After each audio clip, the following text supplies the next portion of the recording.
নমস্কাৰ শ্ৰদ্ধাৰ শিক্ষাগুৰুসকল, আশা কৰোঁ আপোনালোকে ভালেই আছে। অৱশেষত টিউটৰ শিক্ষকসকলৰ দৰমহা বৃদ্ধিৰ আশ্বাস।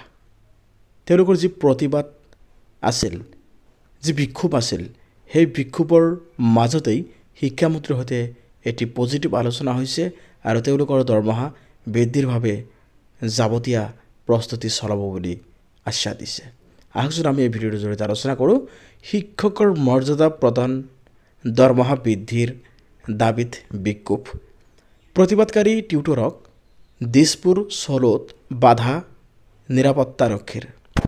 আৰু অৱশেষত প্ৰতিবাদৰ মাজতেই শিক্ষামন্ত্ৰীৰে আলোচনা, দৰমহা বৃদ্ধিৰ আশ্বাস।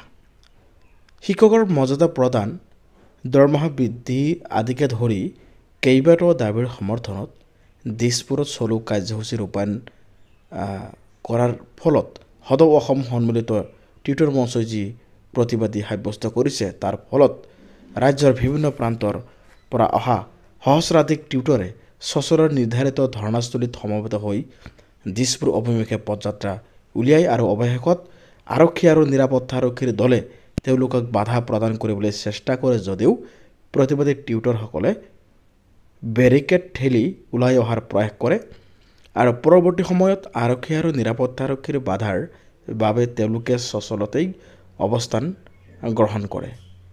সেই সময়তে মাধ্যমিক শিক্ষা সঞ্চালকালয়ৰ প্ৰতিনিধিৰ মঞ্চৰ দাবী সম্বলিত স্মাৰকপত্ৰ গ্ৰহণ কৰে। তদুপৰি মঞ্চৰ 5জন প্ৰতিনিধি শিক্ষামন্ত্ৰী ডক্টৰ ৰণোজ পেগুৱে দিছপুৰৰ জনতা ভৱনৰ বৈঠকৰ বাবে আমন্ত্ৰণ জনায় আৰু এই আমন্ত্ৰণ ৰক্ষা কৰি মঞ্চৰ 5জনীয়া প্ৰতিনিধি দলৰ সৈতে হোৱা বৈঠকত শিক্ষামন্ত্ৰীগৰাকীয়ে সকলো টিউটৰৰ দৰমহা বৃদ্ধি কৰাৰ আশ্বাস দিয়ে।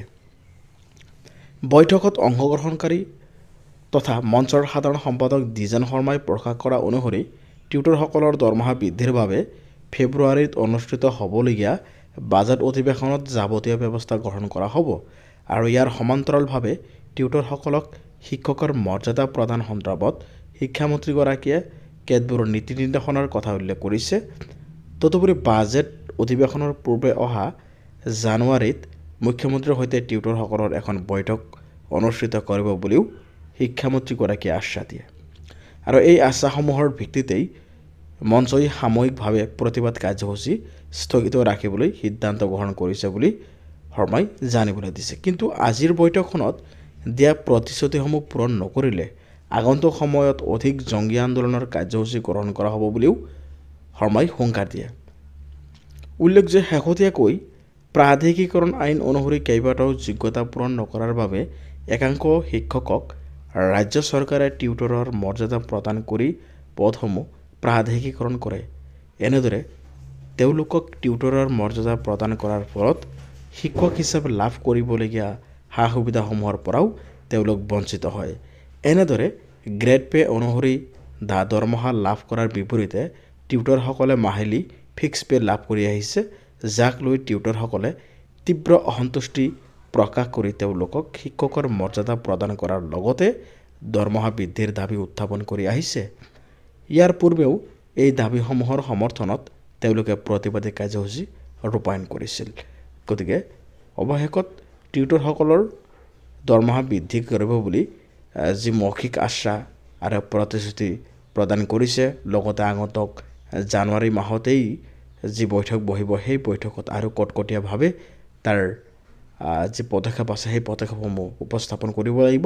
তেওঁলোকৰ যি ড্ৰাফ্ট দাবীসমূহৰ যি ড্ৰাফ্ট আছে সেই ড্ৰাফ্টটো ভালকৈ অৱগত কৰিব লাগিব আৰু শিক্ষকসকলক একে আমব্ৰেলাৰ তলত আনিব লাগিব। ইয়াতে দ্বৈত কেডাৰ কেতিয়াও নহ'ব। এক দেশ এক নীতি আৰু যেনেকৈ অন্যান্য শিক্ষকসকলৰ আৰপি আৰু স্কেল পেড দৰমহা প্ৰদান কৰা হৈছে, এই টিউটৰ শিক্ষকসকলকো তেওঁলোকক স্কেল পেড প্ৰদান কৰিব লাগিব। আৰু যি আলোচনা দৰমহা বৃদ্ধিৰ আশ্বাস দিছে সেয়া সফল হওক, নিশ্চয় আমি তাৰ কাৰণে আশাবাদী। শ্ৰদ্ধাৰ শিক্ষাগুৰুসকল, আমি আৰু এনেকুৱা নতুন নতুন আপডেটসমূহ আপোনালোকৰ মাজত আনি থাকিম। আমাৰ লগত জড়িত হৈ থাকিব।